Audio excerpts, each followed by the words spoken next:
77 WABC invites you to a family fun day and softball showdown on July 20th with net proceeds benefiting Shriners Children's. John Sterling will call the game as the FDNY takes on the NYPD with special guests Dwight Gooden, Art Shamsky, 77 WABC hosts, including Sid Rosenberg, Anthony Cumia, Lionel, Dominic Carter, and many more. For more info and to buy tickets, go to ShrinersChildren'sChampions.org. That's ShrinersChildren'sChampions.org.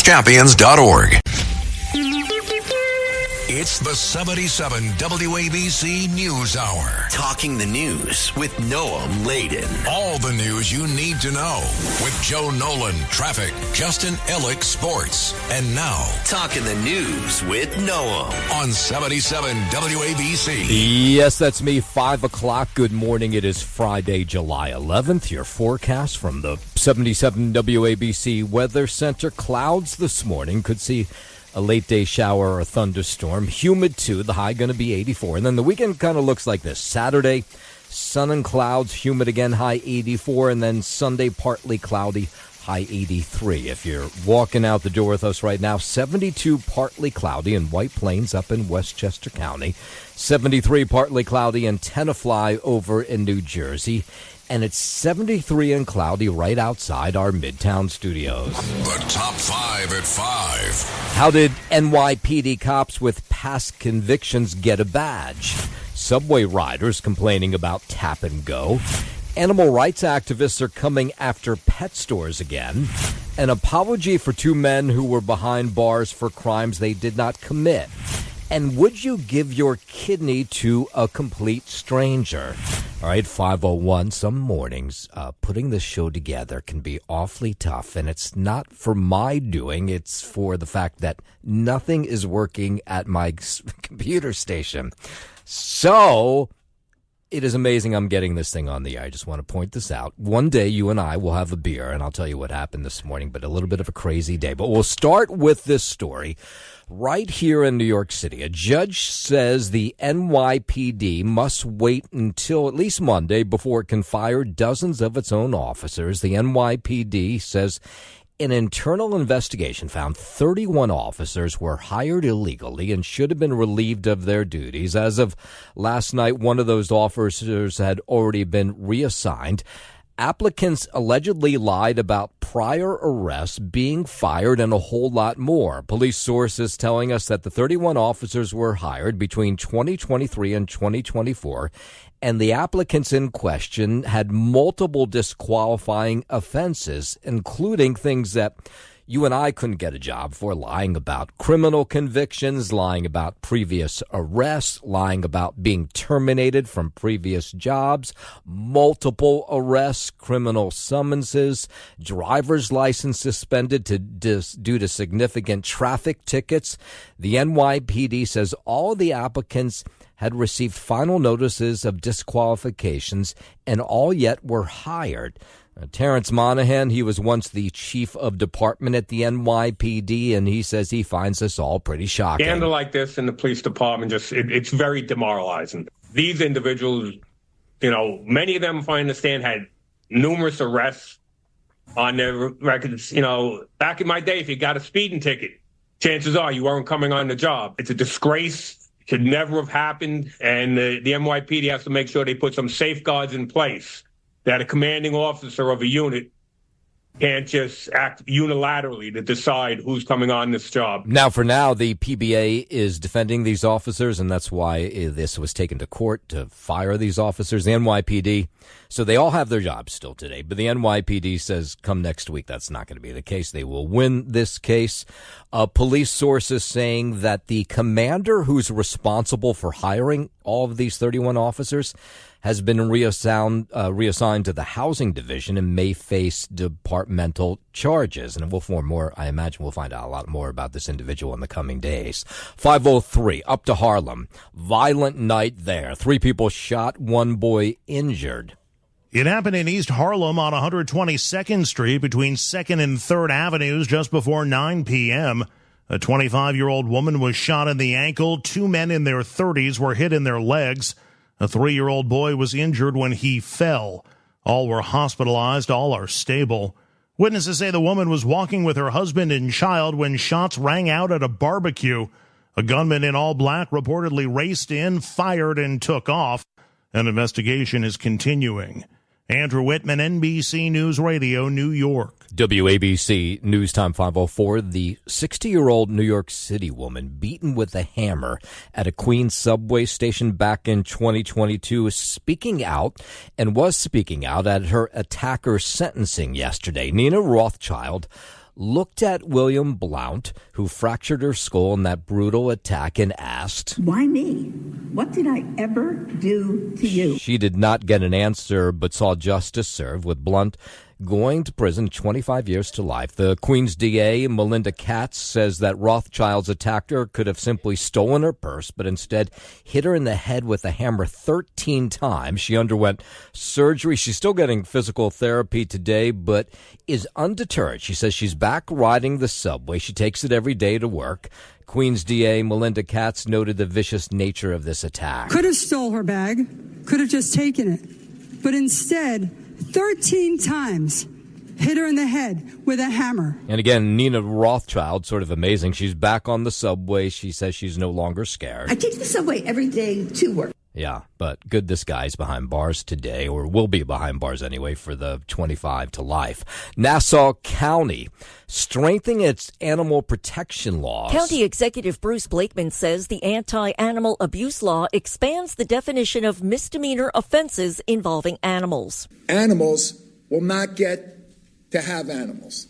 So if they have an animal and they're abusive, this takes away their right. It also penalizes offenders with up to 1 year in jail, includes fines up to $1,000, and doubles the amount of time offenders are listed on the Animal Abuse Registry. I'm Lisa Ritchie for 77 WABC News. 5:06, President Trump, First Lady Melania Trump, they'll be in Kerrville, Texas later today to survey the devastation from the historic floods. White House says the president will meet with first responders and receive a briefing from local officials with some of the family members affected by the tragedy. The trip comes 1 week after sudden intense rain led to those deadly floods. The president said he would have visited sooner, but he didn't want to, of course, get in the way of any potential rescues. Those search and rescue operations in Central Texas, now more of a recovery phase, nearly a week after that storm hit. Kerrville Police Officer Jonathan Lamb giving an update on the search efforts in his county. The number of missing remains at 161, and there remain 5 campers and 1 counselor from Camp Mystic among the missing. 120 dead from the flooding. Officials describe search efforts as methodical. As of 8 a.m. this morning, there have been 96 confirmed deaths, 60 adults, and 36 children. Our city of Kerrville and Kerr County leadership are committed to a transparent and full review of processes and protocols. WABC News Time 5:09. Let's go back down to Texas, where assistance from all over the country, other countries, surging into Texas Hill Country to help with the flood recovery. More than 2,100 responders on the ground from state, local, and federal agencies. Yeah, there are more than 2,000 people on the ground searching for victims. 10 states have sent specially trained teams to our community, and 2 more states are en route. We're so grateful for the amount of people who want to come to this community to help. And we've had people from all over the state and all over the country volunteer their services. In fact, California just yesterday, 18 urban search and rescue team members, canines. The canine handler will notify the resources that are working together in that situation and hopefully recover someone's missing family member. There's been so much talk about the warning system and how it may not have worked. And storm trackers talking about this massive flood too that hit Texas Hill Country. They say it's proof that sometimes the weather can creep up and surprise you. I think to an extent it is unpredictable. I think it's worth noting that with this particular storm, it was what we call a low probability, high impact event. Yeah, meteorologist Matthew Capacci there says the factor that fueled this storm more than predicted was Tropical Storm Barry. It hit Mexico last Monday, but the remnants floated north. The changes were so small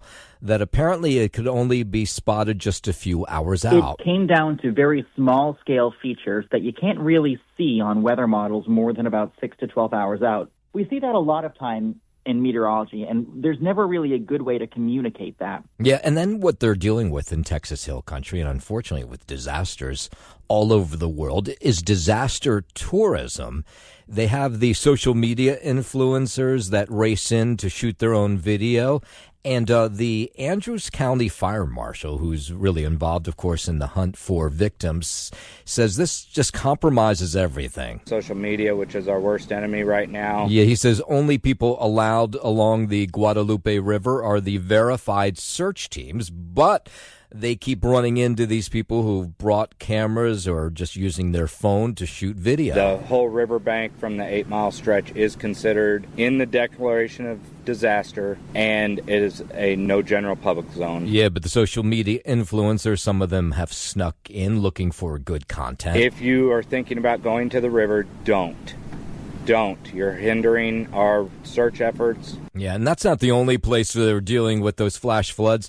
In New Mexico, federal support coming quickly for those recovering from the damaging, destructive flash floods that killed 3 people there. We reached out and spoke with Kristi Noem, Secretary Noem of Homeland Security, on the funding that we had been promised before that we haven't been able to get access to. We were told that funding was coming. Yeah, so the flood damage apparently worse than they had originally thought. New Mexico and this mountainous area outside Albuquerque, about 400 homes affected. Also that the presidential declaration, they saw no hurdles with that should be signed for parts A and B. That changes everything. Yeah, so they're waiting for that first batch of dollars to come in. 512 will go from New Mexico all the way to Baltimore, Maryland, where police and fire teams on the scene yesterday of what's being called a mass casualty overdose incident, an opioid overdose. The fire chief there giving an update on the situation. Transported 15 patients to the hospital. 5 of those are priority 1 patients, meaning they're critical. So this is what we're being told this morning, that the numbers actually ticked up. 25 people overdosed in this mass overdose from opioids. They're still trying to figure out where this drug came from, the crime scene, all these people in a small-scale area of Baltimore. We are still maintaining command and control of this area because we do continue to find that we are still having some overdoses in the area. And they were whipping out the Narcan to wake up some of these people who had OD'd. So this is the latest number we have of this morning. 25 OD'd, 5 in critical condition in Baltimore. 513, the Trump administration suing California now, and Governor Newsom claiming the state's egg production rules are driving up egg prices nationwide. Dr. Robert Wood, he's a business professor at San Jose State University, says prices may have increased after laws were implemented, but other factors have recently caused those prices to soar. When the egg prices were astronomical, there were diseases that animals had, that the chickens had, that were affecting the price of eggs. Lawsuit focuses on California's animal welfare laws, including this one from 2008 measure that ensures the quality of eggs sold for consumption. In reaction, the governor, Newsom, said on social media that the president is once again blaming California for everything. But according to the Consumer Price Index, egg prices have risen 40% compared to this time last year. 514, President Trump's agriculture secretary floating the idea of having people on government assistance who can't find a job start working on farms because these farmers need, farm hands. But farmers aren't completely sure that this is going to work. As far as an all-American citizen-born workforce, no, I think that's going to be very difficult. That's Russell Boeing, who heads the Texas Farm Bureau, says that migrant workers continue to play just a vital role in agriculture for most farmers, and that's why he's pressing for reforms to the temporary work visas program. The program to procure legal workers for agriculture, it needs to be kind of enhanced. Yeah, so last month, the Trump administration suggested there might be a pause on the raids of farm work sites, but they've since reversed course on that thought.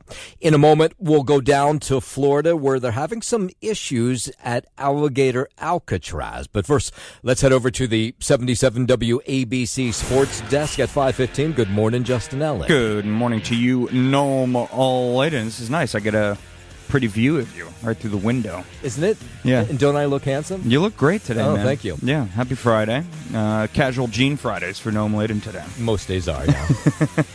We'll start here on the diamond in the Bronx. Noam. Anthony Volpe scored the winning run with an acrobatic slide on Aaron Judge's shallow sac fly in the 10th inning, and the Yankees rallied past Seattle 6-5 after Mariners pitcher Brian Wu took a no-hitter into the 8th. Jazz Chisholm Jr. singled leading off the 8th for New York's first hit.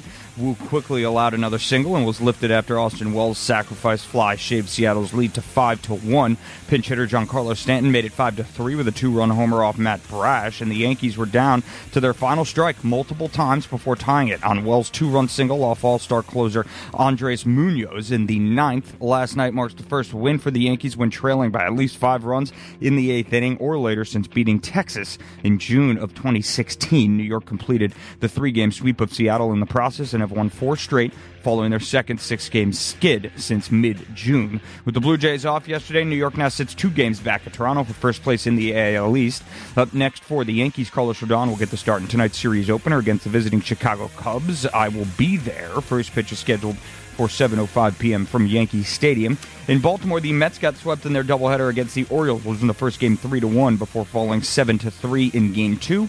In Game 1, David Peterson delivered an excellent outing for New York. He's an all-star now, by the way. 7+ innings, 1 earned run, 6 strikeouts, 5 hits allowed, and no walks. Unfortunately, the bullpen couldn't hold the lead after Gunnar Henderson's go-ahead 2-run pinch hit homer for Baltimore in the 8th inning. The Mets lineup went 1 for 11 with runners in scoring position, hampering their attempts to capitalize early. In the nightcap, New York faltered offensively once again with runners in scoring position, registering a 1 for 8 clip in Game 2.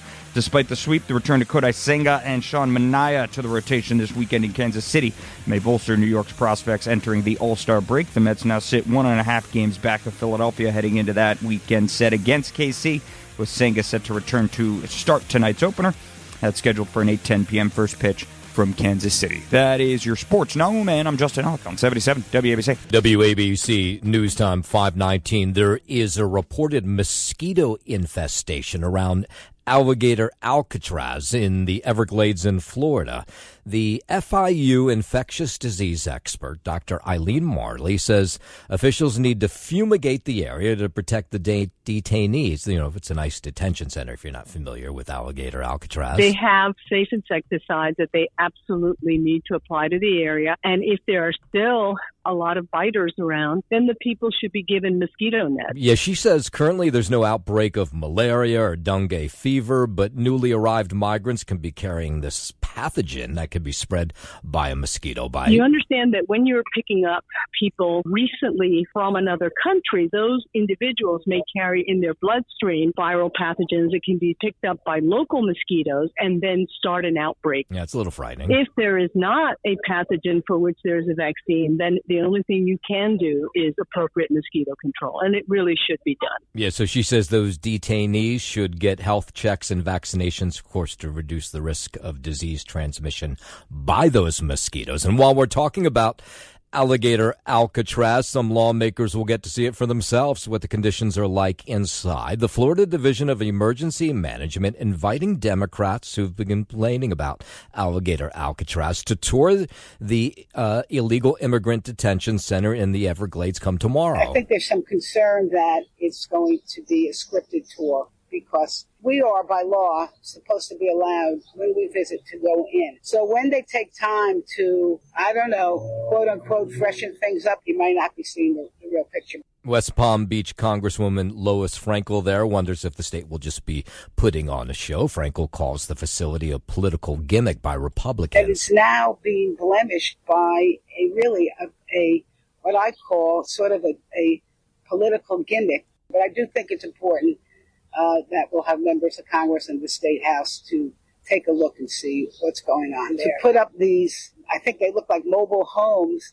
that can be washed away like this in a hurricane. It was done by the governor, not with the consent of his state legislature. $450 million a year. And I ask you, how can that be better used here in Florida? Lots of ways that I can think of, because it is a gimmick. Republicans pushing back against that. They say the worst of the illegal immigrant population is being held at Alligator. Alcatraz got that name because in the swamps surrounding this detention center are alligators and all kinds of pythons.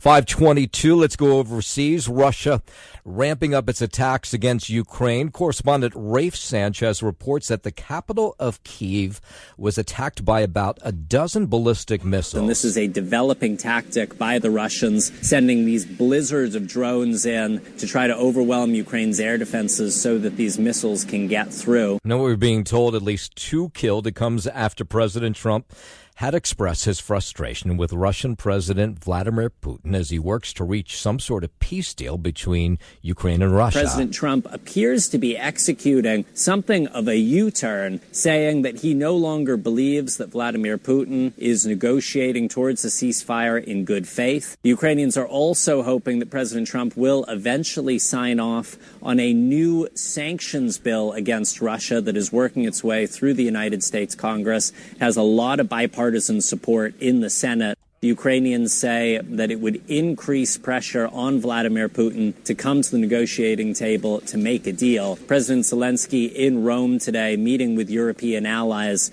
and talking about ways to boost Ukraine's air defenses. And the other conflict the president is hoping to sort out is the one in the Middle East between Israel and Hamas, and it appears to be moving a little bit closer to a ceasefire agreement. Yesterday they said they were far apart, but apparently maybe that's not the case this morning. Here's correspondent Matt Bradley. President Trump, who had said earlier this week that he was expecting a ceasefire deal between Israel and Hamas within the next couple of days, now coming out and saying that he expects to see it probably next week, despite the fact that we heard from Hamas last night with a statement saying that they would be releasing 10 of their hostages. Now, all kinds of details still need to be sorted out. Hamas did not say when the release of those hostages would occur. Israel wants to maintain troops in part of the Gaza Strip, a condition that would likely derail the talks with Hamas. Meanwhile, Hamas rejecting Israel's call for it to surrender. So you can see there's a lot still that needs to be done. Why is this different? Because it looks as though the Israeli and American attacks against Iran and their subsequent, well, according to the Americans and the Israelis, victory over the Iranians has really shifted the political sands underneath the Middle East and has put a lot of pressure on all sides to finally come to some sort of deal. And correspondent Matt Bradley says there are reports that Hamas has agreed to this deal to release 10 of the hostages. That number is consistent with the proposal that's currently on the table, currently being discussed in Doha and Qatar by negotiators from Egypt and Qatar, by the Israelis, Hamas, and the United States. Important to note here, the Israelis and Hamas don't have direct negotiations, so this goes through intermediaries. But the thought is that at least the two sides are still talking. They've walked away from the table many times. That's not the case this morning. 525, let's bring it back home, go down to Texas, where a mom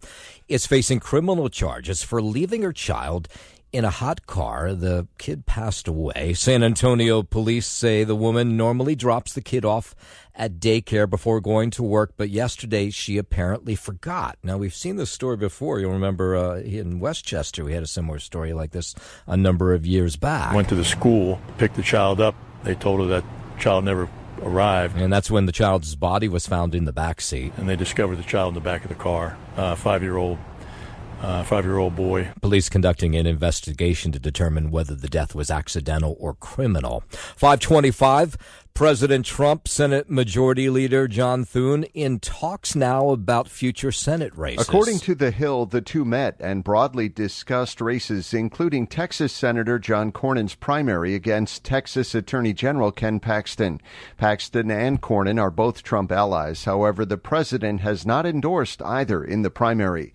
Their meeting comes as polls show Paxton leading Cornyn, and Cornyn's allies believe a Trump endorsement would help him close the gap with Paxton. I'm Brian Shook. Let's talk tariffs at 526. You'll remember earlier this week we told you that the White House was sending letters to nations that had not made a tariff deal, warning that those high tariffs would go in place August 1. So President Trump informing Canada he plans to impose a 35% tariff on that country in August. In a letter to Prime Minister Mark Carney, Trump said that starting August 1st, a 35% tariff on Canadian products sent into the U.S. will be imposed.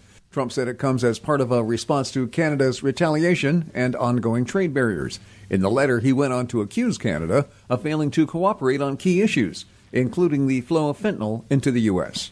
I'm Mark Mayfield. And Brazil, they're pushing back, out with a warning about retaliation after President Trump suggested a 50% tariff rate, in part to do what he calls a witch hunt against the country's former president. Brazil's president, Luiz Inácio Lula da Silva, condemned the threat, saying on social media that Brazil is a sovereign country and warned against interference in the nation's judicial system.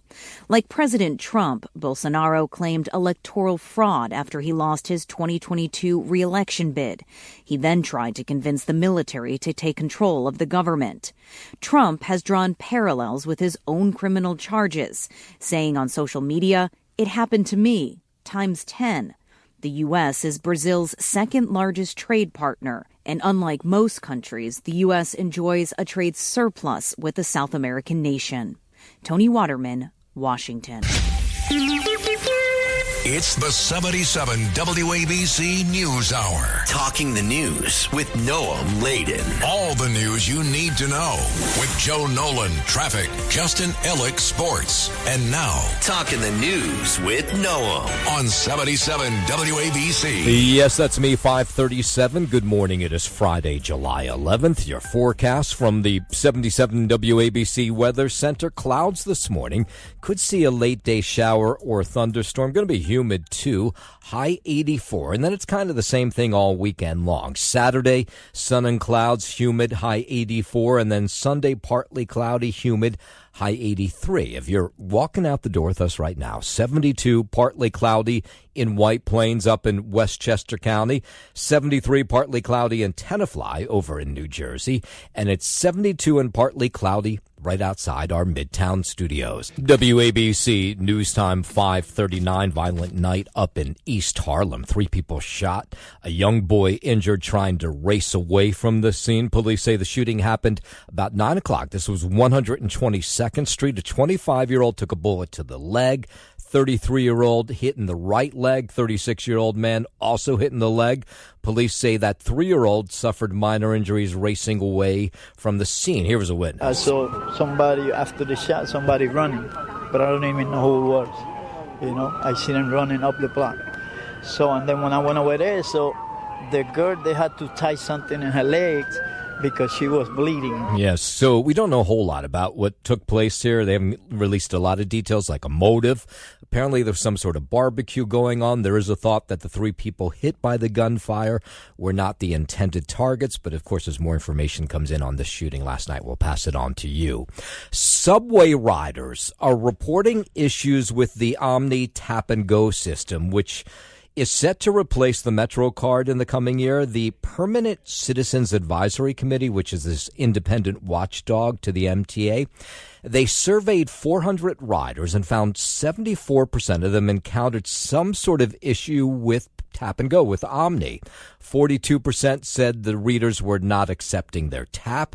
34% reported late charges. 31% believe they were overcharged. Fortunately, today, after 3, it's not working anymore. Yesterday, I put it $20. Today, no work. It's one charge after another, and I haven't taken the train in days. Yeah, so those are some of the people complaining. Now, the MTA, they did respond, and their Chief Commercial Ventures Deputy Chief, whatever the hell that means, he says it's hard to take seriously a tiny online push poll when twice a year for the last 3 years, they say they've asked over 70,000 riders how they feel about Tap and Go, and they've gotten a positive response. But from these riders yesterday who were asked about the survey said, yeah, they've had instances where they've had problems with Tap and Go. There definitely was a concentration of issues right around the beginning of June. We just think that there's work left to do to get it totally ready for the time when the Metro card is no longer in service at all. By the way, there's people freaking out about the fact that the Metro card is going to go away. They're just not as comfortable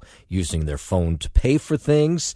And so they want the Metro card to stay, but it's going. It's going to be gone by 2026. I have no problem tapping in. It works perfectly fine for me. I As long as I don't have to go back to tokens. We're good. Yeah. Remember the day of his tokens? Wow, what a pain in the butt that was. 542. Zohran Mamdani picking up another endorsement yesterday. Congressman Adriano Espaillat, who represents parts of the Bronx, Upper Manhattan, says he and Mamdani have a fair amount of differences, but agree when it comes to making the city more affordable. This is the moment where we begin to come together as Democrats in this city. It's been a big week for Mamdani when it comes to endorsements. The congressman, he had the UFT, United Federations of Teachers, this week.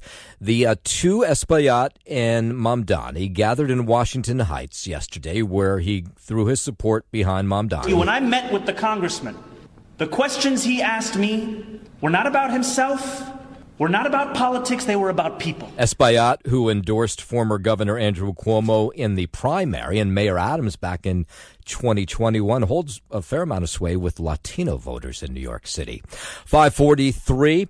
Somebody threw an unknown liquid on a traffic agent in Park Slope in the middle of her shift. This happened about noon near the corner of 7th Avenue and 6th Street. Police say the 33-year-old woman was in uniform. This is, the person who hands out traffic tickets.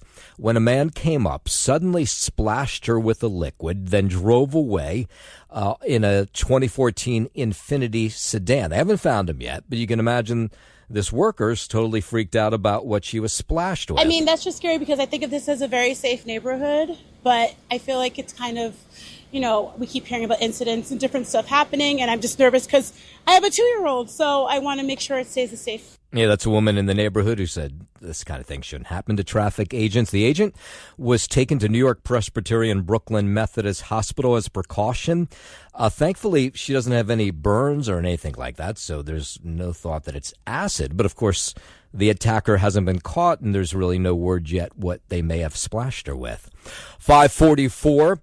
New York City elected officials are introducing a bill designed to prevent ICE agents from wearing masks or other face coverings while acting as federal agents. It's called the MELT Act, which stands for Mandating End to Lawless Tactics. City officials claim ICE agents wearing masks while making arrests is both illegal and stoking fear in the community. State Assembly member Tony Simone. These are human beings. ICE agents need to be identified with a badge number like every officer. They're coming here trying to do it the right way, and we're taking away their freedom and liberty. ICE says the face coverings are for the agents' protection against threats made against them.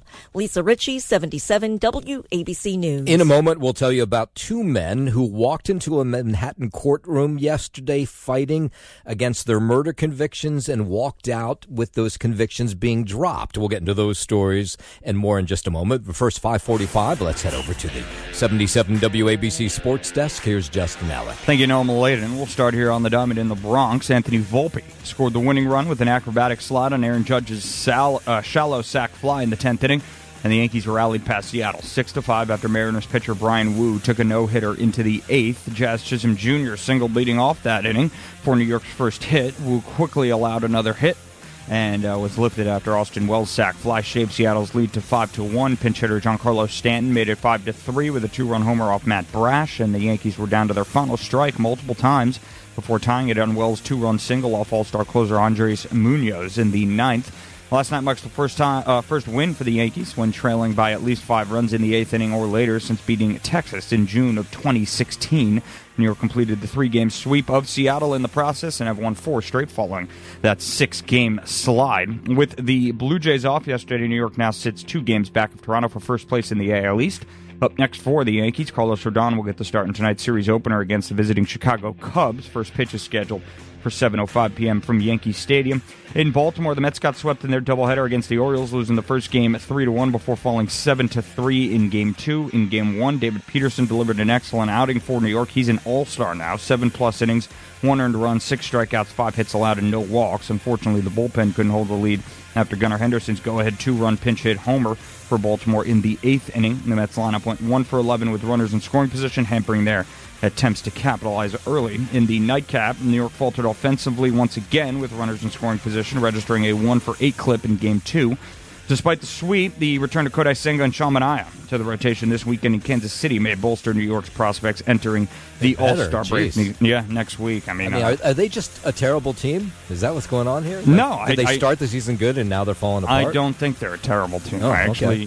So what the hell's going on? You lose a couple of big arms in that starting rotation, and all of a sudden, a starting rotation or a pitching staff that was highly touted entering the season turns into a shell of itself. And at the same time, if you're not knocking in runs, I mean, that's the name of the game at the end of the day. It sounds very elementary, but, these lack of hits with runners in scoring position, they lose you ball games. That's just the bottom line. I mean, 9 times out of 10, you're going to see the team that, hits with runners in scoring position is going to win that game, unless it's a 1-0, 2-1 pitcher's duel, where a sac fly wins it. But, I mean, you got to hit with runners in scoring position, and on top of that, you got to be able to pitch.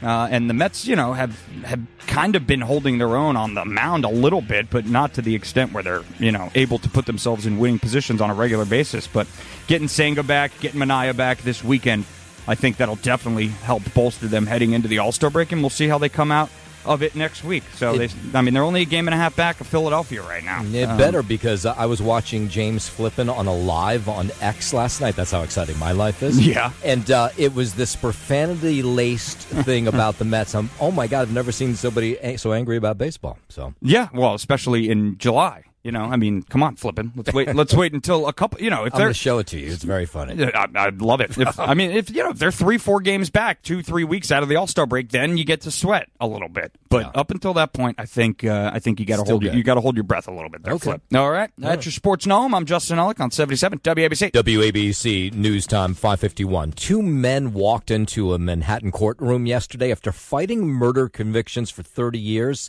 They served a combined 50 years in prison for a murder they did not commit. The judge, citing DNA testing among new evidence that helped overturn their convictions, Brian Bowles, Charles Collins, walked out as exonerated men following decades of wrongful conviction. Of course, they don't get their lives back. All that was spent behind bars.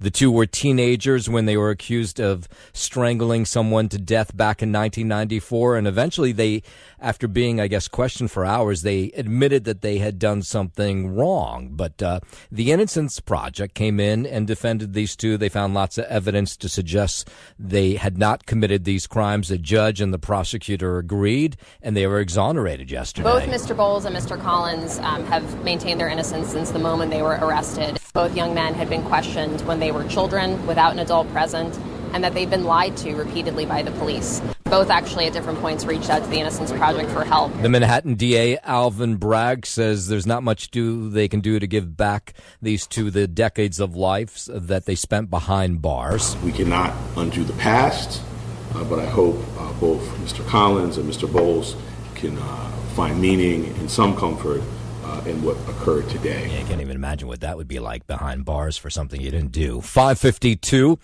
A mother is facing a bunch of criminal charges after she left her 6-year-old child alone on Long Beach on the sand so she could go take a long walk. This took place yesterday.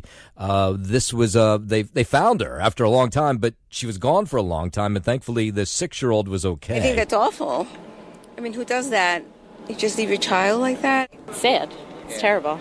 I feel bad for the child. I would never leave them without being in my sight, especially near a body of water. Cops say the child's mom, 34-year-old Nasaiba Sifadone of Lynbrook, left the child unattended for an unknown length of time and went for what police described as an extended walk. They found the child alone. Someone saw them, and they held the kid until a relative arrived and handed the child over to them. There's a million possibilities where everything could have gone wrong. That's right. And it's 100% preventable.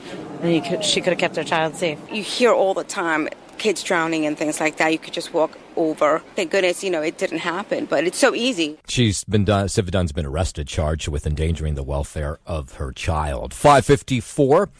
There's a new push to ban the sale of birds in New York pet stores. City Councilwoman introducing a bill that'll amend a local law by adding birds to the list of animals that cannot be sold in commercial establishments across the city. Julie Capello is with Voters for Animal Rights, and she helped draft this legislation. We need to stop the pipeline, similar to the way that we did with dogs, cats, rabbits, and guinea pigs. These birds are bred in mills, particularly in Ohio, where there's thousands upon thousands of cages, and then they're transported across state lines to New York City. Now, by banning the sale of birds in New York City, we're stopping our support of those mills that continue that cruelty in other states. Of course, how does a pet store stay open if they can't sell pets? Sam LaRoche, she owns Petqua on the Upper West Side. Indirectly, they're also promoting the black market. If we're going to stop having animals, then we're no longer going to be in existence. Yeah, pet stores in New York City already are prohibited from selling dogs, cats, rabbits, and guinea pigs, and now they want to add birds to that list. Now, here's what New Yorkers think. Why mess with the stores? If they really want the issue to be handled, I would say, deal with the breeders. Yeah, well, see, that guy has it exactly 100% right. They punish the pet store owners, but don't go after the breeders. Why mess with the stores? Yeah. If they really want the issue to be handled, I would say, deal with the breeders. I think if they took it away, it would be, to me, like a travesty. Yeah, why go after a small mom-and-pop operation like a pet store? Doesn't make sense. 5:56, a kidney transplant recipient got to meet the donor who changed his life yesterday afternoon at Stony Brook University Hospital for the first time. Ed Sweeting says this life-changing act of kindness is unbelievable. It saved his life. So this woman, her name is Anne Marie Hassett. The two don't know each other. She's a chemistry teacher from Quorum. She donated her kidney to a stranger in need. I'm sorry, I got the name wrong. It was Scott Scannell who got the kidney. He's from Nesconset. Marathons, triathlons, Spartan races. I'm a firefighter in my fire department. I chased after my granddaughter. I have a full life. And the fact that other people can't have that full life because of a disease, or that they need, or that they have a need, I felt like I had to do something. Yeah, there's some pretty great people in the world. So yesterday, the two, Scott and Anne Marie, got to meet for the first time. It's life-changing. I was in a dark place before, doing that dialysis, and that phone call just gave me life again, just gave me hope.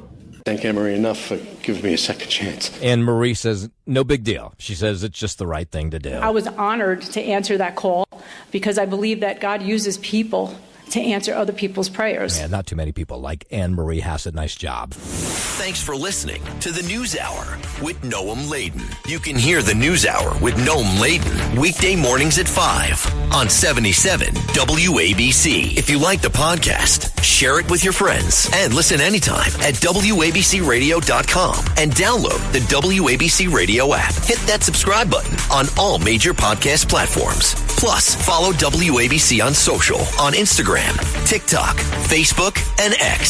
See you next time for a new episode, so you never have to wonder, what the heck is going on here? 77 WABC invites you to a family fun day and softball showdown on July 20th with net proceeds benefiting Shriners Children's. John Sterling will call the game as the FDNY takes on the NYPD with special guests Dwight Gooden, Art Shamsky, 77 WABC hosts including Sid Rosenberg, Anthony Cumia, Lionel, Dominic Carter, and many more. For more info and to buy tickets, go to ShrinersChildren'sChampions.org. That's ShrinersChildren'sChampions.org.